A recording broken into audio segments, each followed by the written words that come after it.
BJP जो अभी विपक्ष में वो सवाल भी खड़े करती रही और हम आपको दिखाएंगे। देखिए ये तेजस्वी यादव ने जो ट्वीट किया है उसमें उन्होंने लिखा है कि इरादा उन्नत बिहार का, तो पर वो बहुत ही महत्वपूर्ण है क्योंकि अमूमन जो फैसले लिए जाते हैं, तेजस्वी यादव उप मुख्यमंत्री हैं लेकिन आपको ये पता है आफ्ताब की उप मुख्यमंत्री भी अगर कोई निर्णय लेते हैं तो वो फाइल जो है मुख्यमंत्री के पास जाता है, वो कमिट मैं पूरा कर रहा हूँ। जबकि आपको याद होगा कि नीतीश कुमार ने भी कमिट किया था, 25 लाख रोजगार देने का वादा बीजेपी ने भी किया था।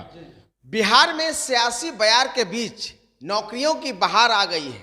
जी हाँ, ये हम नहीं कह रहे हैं, ट्विटर के जरिए बिहार के उप मुख्यमंत्री तेजस्वी यादव साफ तौर पे कह रहे हैं। साफ है कि 2024 के इलेक्शन के पहले तेजस्वी यादव पूरी तरीके से एक्टिव है। हमारे साथ खास बातचीत करने के लिए हमारे संपादक एसके राजीव जी हैं, उनके जरिए समझेंगे, मुकम्मल तरीके से समझाने की कोशिश करेंगे। आप बताइए एसके राजीव जी, क्या कुछ नजर आ रहा है? साफ तौर पे देख रहे हैं तेजस्वी यादव काफी एक्टिव नजर आ रहे हैं इन दिनों। देखिए आफ्ताब, आपको ये याद होगा कि 2020 में जब विधानसभा चुनाव हो रहा था बिहार का, तो तेजस्वी यादव जब सभा को संबोधित कर रहे थे तो वो लगातार ये कहते थे कि जब उनकी सरकार आएगी तो पहली कलम से पहली कैबिनेट में बिहार के 10 लाख युवाओं को रोजगार दिया जाएगा। और यही वजह है कि तेजस्वी यादव जो हैं वो 80 के करीब सीट जीतने में भी वो सफल रहे। और जब तेजस्वी यादव उप मुख्यमंत्री बने, हालांकि मुख्यमंत्री नहीं बने लेकिन उप मुख्यमंत्री बने, तो उन्होंने यह कोशिश जरूर की कि बिहार में युवाओं को रोजगार दिया जाए। बीजेपी जो अभी विपक्ष में वो सवाल भी खड़े करती रही और हम आपको दिखाएंगे। देखिए ये तेजस्वी यादव ने जो ट्वीट किया है उसमें उन्होंने लिखा है कि इरादा उन्नत बिहार का। देखिए दूसरी जो ट्वीट है उसमें पुलिस मुख्यालय ने दी जानकारी, अगले साल आएगा विज्ञापन, तैयारी बिहार में 24,000 पुलिसकर्मियों की भर्ती होगी, 21,391 सिपाही बहाली की लिखित परीक्षा भी शुरू हो गई है आज से। फिर एक खबर है, 19,469 सिपाही व 2,000 दरोगा समेत 24,269 पदों पर भर्ती जल्द। फिर देखिए तेजस्वी यादव ने अपनी तस्वीर लगाई है और यह लिखा है, बिहार में बहार नौकरियां अपार, 19,469 सिपाही व 2,000 दरोगा समेत 24,269 पदों पर भर्ती जल्द।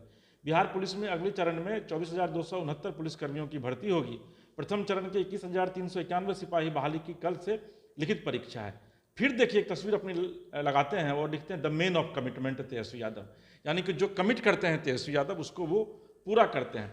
फिर देखिए एक वो अपनी तस्वीर लगाते हैं जब वो क्रिकेटर हुआ करते थे, हालांकि क्रिकेट में उनका कैरियर नहीं चल पाया, लेकिन और एक तस्वीर नेता की लगाते हैं और उसमें लिखते हैं कि शिक्षा विभाग में 1,74,000 नौकरी, सिपाही भर्ती 21,000, फिर 24,000, फिर स्वास्थ्य विभाग में 75,000। और ये एक फील्ड क्रिकेटर का मॉडल है, यानी कि इन्होंने खुद लिखा है कि वो क्रिकेट जगत में भले ही फेल कर गए हों लेकिन समाजवादी सरकार का रोजगार मॉडल यही है। इसके बाद देखिए आपको 70,000 शिक्षकों की नियुक्ति होगी, ये भी एक तस्वीर जो है उन्होंने ट्विटर पे लगाई है। फिर एक तस्वीर लगाते हैं वो जन नेता तेजस्वी जो जनता के लिए जीते हैं। फिर एक तस्वीर लगाते हैं बिहार पुलिस में सीधी नियुक्ति हेतु परीक्षा कैलेंडर जारी कर दिया गया है। फिर एक तस्वीर है हम जो कहते हैं वो करते हैं, विकास मित्र महागठबंधन। फिर एक तस्वीर लगाई गई है खुशखबरी, महागठबंधन सरकार ने टोला सेवक को मानदेय दुगुना कर दिया है। लेकिन एक मिनट आपको रोकना चाहेंगे एसके राजीव जी, एक चीज समझाने की जरूरत, समझने की जरूरत है। बिहार में तो महागठबंधन की सरकार है, लेकिन आप जिन चीजों को खासतौर पर दिखा रहे हैं जो तेजस्वी यादव ने ट्वीट किया है, इसमें किसी विभाग का मामला हो, तेजस्वी यादव की खुद तस्वीर नजर आ रही है। इसमें अगर नियमता अगर कहा जाए तो बिहार सरकार के मुख्यमंत्री नीतीश कुमार की भी तस्वीर होनी चाहिए थी, विभागीय मंत्री की भी होनी चाहिए थी। लेकिन आपको क्या लगता है कि 2024 के इलेक्शन के पहले तेजस्वी यादव खुद की ब्रांडिंग नहीं कर रहे हैं? नहीं, देखिए मैं बता रहा हूँ आफ्ताब, देखिए तालीमी मरकज का मानदेय दुगुना कर दिया गया है, यानी कि जो एक माइनॉरिटी जो वोट है उसको भी साधने की कोशिश जो है वो इसके माध्यम से की गई है। और वोट पे जो बिल्कुल बिल्कुल, और एक जो है बुलंद है हमारा इरादा, पूरा करते हैं हम हर वादा। तो तेजस्वी यादव ने यह भी बताने की कोशिश की है कि वो अपने वादों पर हमेशा से खरे उतरते रहे। और जो आपका सवाल है निश्चित तौर पर वो बहुत ही महत्वपूर्ण है, क्योंकि अमूमन जो फैसले लिए जाते हैं, तेजस्वी यादव उप मुख्यमंत्री हैं लेकिन आपको ये पता है आफ्ताब की उप मुख्यमंत्री भी अगर कोई निर्णय लेते हैं तो वो फाइल जो है मुख्यमंत्री के पास जाता है और उसके बाद फिर फाइनल कंसेंट जो है वो मुख्यमंत्री के कलम से होता है। बिल्कुल, लेकिन तेजस्वी यादव मैनेज देने की कोशिश कर रहे हैं। तेजस्वी यादव ये बताने की कोशिश कर रहे हैं आम जनता को कि भाई तेजस्वी यादव है इसलिए वो ऐसा हो रहा है, इसमें नीतीश कुमार की कहीं कोई भूमिका नहीं कह है। सकते हैं कि नीतीश कुमार को नजरअंदाज कर रहे हैं तेजस्वी यादव खासतौर पर। देखिए, ये तो तय है। तेजस्वी यादव को जिस तरीके से नीतीश कुमार ने विधिवत ये कहा था 2022 में कि अगली बार 2025 में जब चुनाव होगा बिहार में विधानसभा का, तो महागठबंधन का नेतृत्व जो है वो तेजस्वी यादव करेंगे। तो तेजस्वी यादव उसका माइलेज देने की पूरी कोशिश कर रहे हैं, और यही वजह है जो नीतीश कुमार को बैकफुट पर लाएगा आने वाले दिनों में। क्योंकि तेजस्वी खुद को जिस तरीके से प्रोजेक्ट कर रहे हैं और यह बताने की कोशिश कर रहे हैं युवाओं को कि भाई हमने जो कमिटमेंट किया था उसको कमिट मैं पूरा कर रहा हूं, जबकि आपको याद होगा कि नीतीश कुमार ने भी कमिट किया था, 25 लाख रोजगार देने का वादा बीजेपी ने भी किया था।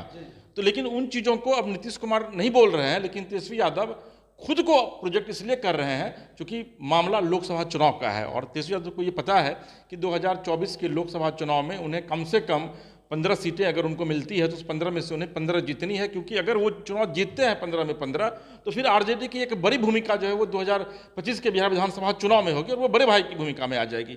यही वजह है कि इस नौकरी के बहाने, या फिर आप यह कह सकते हैं कि नौकरी का एक आश्वासन देकर युवाओं को, चूंकि परीक्षा भी ली जा रही है, इसलिए आप इसे सिर्फ आश्वासन ही नहीं कर सकते हैं, ये कह सकते हैं कि तेजस्वी यादव उसको एक्सिक्यूट कर रहे हैं। मामला सिर्फ और सिर्फ वोट बैंक का है, लेकिन इसी वोट बैंक के बहाने अगर बिहार के कुछ लाख युवाओं को रोजगार मिल जाता है तो निश्चित तौर पर ये एक बहुत बड़ी उपलब्धि जो है न सिर्फ तेजस्वी के लिए होगी बल्कि बिहार के लिए भी होगी। लेकिन एक सवाल और है सर, आप काफ़ी वक्त से आप जो है कि मीडिया में बड़े पदों पर रहे हैं। नीतीश कुमार भी काफ़ी एक्टिव नजर आ रहे हैं। हम नहीं कह सकते कि नीतीश कुमार भी दिखाने की कोशिश कर रहे हैं कि हम भी काम कर रहे हैं। मतलब महागठबंधन में भी कह सकते हैं कि मुकम्मल तरीके से जो है कि मतलब जो समानता होनी चाहिए, जो आपसी मतलब मोहब्बत होनी चाहिए, वो नज़र नहीं आ रही है।